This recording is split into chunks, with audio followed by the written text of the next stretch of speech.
I hope you know that you can be thinking big but doing small at the same time, simply because your risk appetite is small and way below your threshold. Functioning below your risk level can look like being careful initially, but in reality, you're under the influence of fear.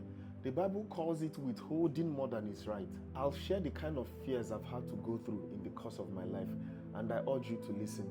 I'm going to break this video into 3 parts. But first, I want you to understand this. Fear is not from God.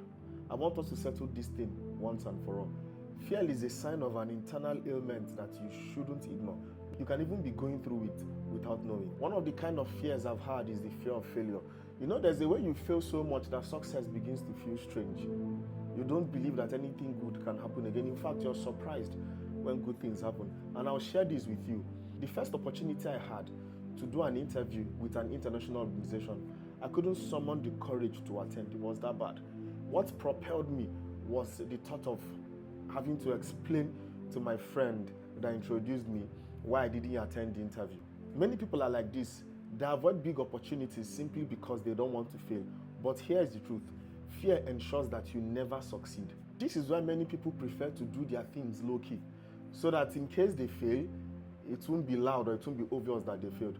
But what you don't know is that the reason why it failed is because you were not loud about it. It failed because you controlled your scale. You didn't put in your all because you felt no one was watching. Actually, what you did was to prepare for failure rather than success. Sometimes, fear shows up as imposter syndrome. You are afraid that you'll be discovered. You are afraid that people will get to realize that you're not as good as you say you are. The thing is this, everybody faces fears.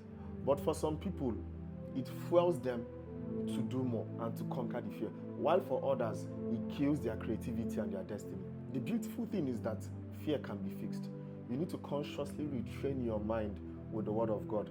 See, don't let failure be a proof that you shouldn't have tried.